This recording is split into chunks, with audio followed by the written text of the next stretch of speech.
Pada zaman dahulu kala, tepatnya di wilayah Sumatera Selatan, terdapat Putri Kemarau.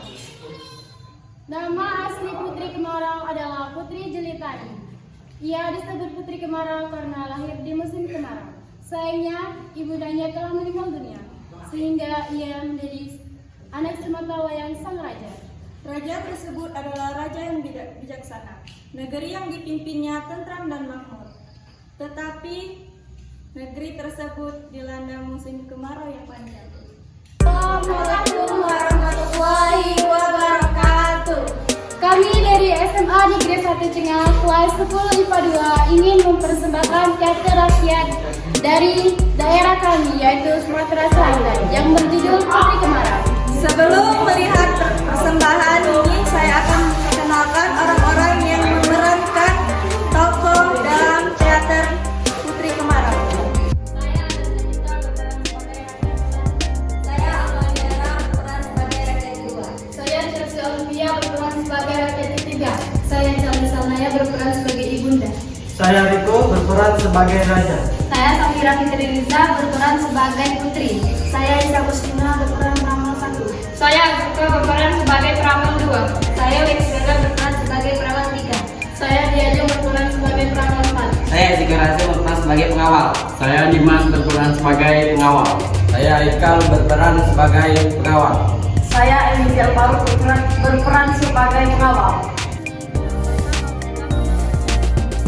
Beberapa bulan ini, Ya, negara ini tampak begitu menyedihkan. Ada banyak rakyat yang mengeluh tentang kekurangan air. tidakkah kau berpikir sebaiknya kita menghadap raja saja agar beliau menangani masalah ini? Aku setuju, ayo kita ke istana. Dalam perjalanan mereka bertemu dengan rakyat yang lainnya. Rakyat tersebut ikut bergabung menuju istana untuk bertemu dengan raja. Kalian hendak kemana? Kami ingin menghadap raja agar mengatasi masalah kekeringan ini. Apakah kau mau ikut? Ya, aku ikut. Sawahku juga kering sebab musim kemarau ini. Berjalan ke istana. Setibanya di istana mereka bertemu dengan pengawal dan pengawal tersebut mengantar mereka ke hadapan sang raja.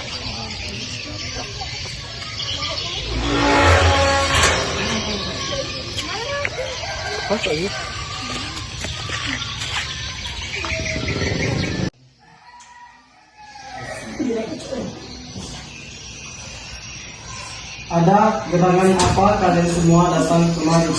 Mohon maaf atas kedatangan kami, Baginda. Kami kemari ialah untuk memohon kepada Baginda menanggulangi masalah yang tengah melanda negeri ini. Baiklah, sebenarnya saya juga memikirkan masalah kemarau ini. Siang ini saya sudah mengundang para peramal untuk berkumpul di istana dengan tujuan untuk menemukan jalan keluar atas masalah ini. Baiklah, Baginda, kami menunggu kabar baik dari Paduka. Kami mohon diri. Harinya para peramal yang telah diundang oleh raja datang ke istana.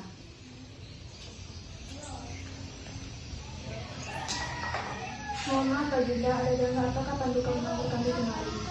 Saya mengundang kalian dengan tujuan untuk mencari jalan keluar atas masalah kekeringan yang terjadi sekarang ini.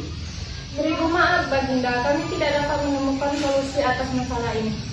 Lalu, siapakah yang bisa mengatasi masalah ini? Alangkah kasihannya rakyat di negeriku. Mereka begitu menderita.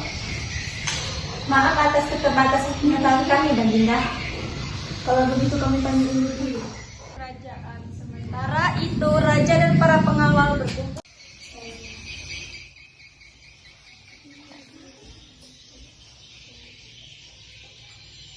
Aku merasa begitu bersalah kepada rakyatku.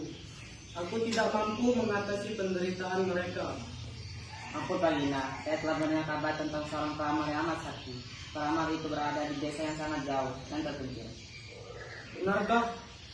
Aku harap dia dapat memberikanku solusi. Segera siapkan kereta, aku akan menuju ke desa itu. Baik Baginda.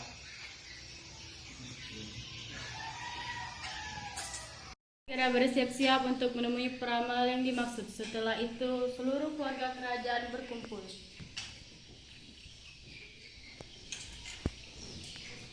Duhai anakku, aku akan menemui seorang peramal yang ada di desa yang sangat jauh dari kerajaan ini.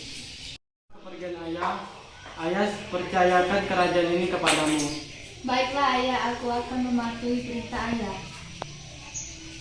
Berangkat dan meninggalkan kerajaan. Setelah beberapa lama raja pun tiba di kediaman peramal yang dituju. Setelah mengetuk pintu beberapa kali, peramal itu membuka pintunya. Suatu kehormatan bagi hamba. Baginda telah jauh-jauh datang kemari ke gubuk hamba. Silakan masuk. Maaf, hanya sebuah hunian yang sederhana. Maaf,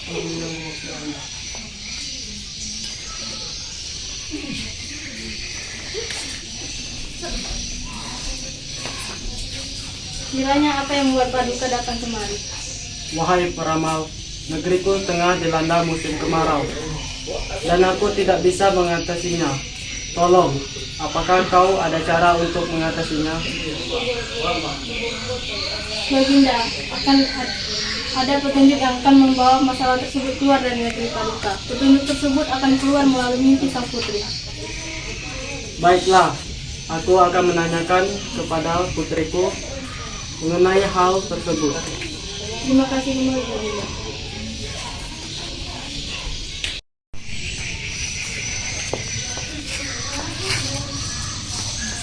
Sang raja meninggalkan rumah peramal. Setelah sampai di kerajaannya, raja kemudian menemui putrinya. Raja pun meninggalkan rumah peramal. Setelah sampai di kerajaannya, raja kemudian menemui putrinya. Wahai anakku, ayah sudah bertemu dengan peramal yang ayah ceritakan tempoh hari. Ia mengatakan bahwa petunjuk tentang jalan keluar atas masalah negeri ini akan datang dalam mimpimu. Tidakkah engkau bermimpi mengenai hal tersebut? Mohon maaf ayah, aku belum mengalami mimpi tersebut. Akan tetapi alangkah baiknya jika masalah kekeringan ini kita serahkan saja kepada Tuhan. Benarlah perkataanmu, wahai anakku. Tiba, sang putri tertidur di kamar pribadinya. Saat tertidur itu, putri bermimpi bertemu dengan ibundanya. Putriku, apa yang tengah dialami oleh negeri ini akan segera berakhir. Apabila ada seorang gadis yang rela berkorban dan mau menceburkan dirinya ke laut. Ia segera terbangun dari tidurnya. Raja juga masuk ke dalam kamar putri kemarau untuk menenangkannya. Ada apakah, wahai putriku? Ayah, aku mengalami mimpi. Dalam mimpi tersebut aku bertemu dengan ibunda. Ibunda mengatakan bahwa masalah yang tengah dialami oleh negeri ini akan segera berakhir apabila ada seorang yang mengorbankan dirinya dan menceburkan dirinya ke dalam laut. Bila memang benar begitu, marilah kita berikan pengumuman mengenai hal tersebut. Ayah juga akan mengadakan sayembara untuk menemukan gadis yang rela berkorban.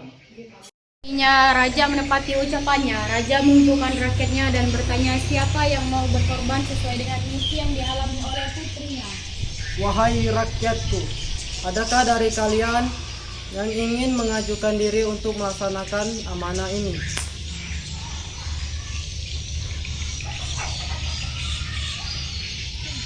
Saya rela mengorbankan diri demi kemakmuran seluruh rakyat negeri ini. Jangan anakku, engkau adalah satu-satunya keluarga yang kumiliki. Engkau pula yang akan meneruskan memimpin kerajaan ini. Tidak ayah, sebaiknya saya menjadi korban dan rakyat. Mungkin saja ini adalah takdir saya. Baiklah putriku, jika itu memang tekadmu, maka nanti malam kita akan menuju ke tepi laut. Raja, putri, serta rakyat sudah berada di tepi laut yang curam. Wahai putriku, apakah kau yakin dengan semua ini? Iya ayah, ikhlaskan kepergianku dan maafkan seluruh kesalahanku.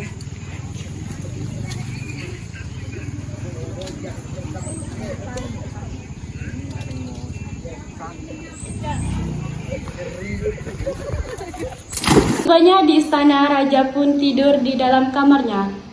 Kala itu, raja mendengar suara gaib.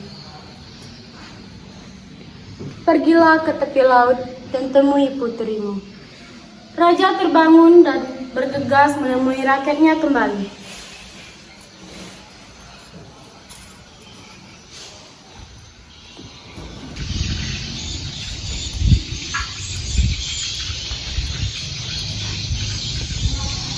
Wahai rakyatku, marilah kita ke tepi laut. Ada suara gaib yang mengatakan aku harus pergi ke sana.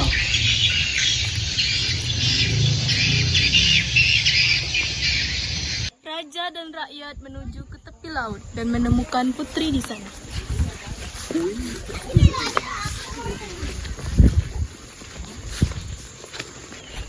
Terima kasih Tuhan, Engkau telah menyelamatkan putriku.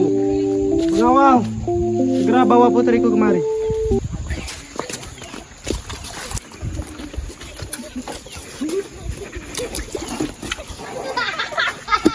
Ia sangat bersuka cita dan rombongan itu pun kembali ke istana. Masalah sudah terselesaikan. Beberapa tahun kemudian, Putri Kemarau menjadi ratu menggantikan ayahnya. Ia memerintah dengan bijaksana sehingga rakyatnya bisa hidup dengan tentram dan makmur.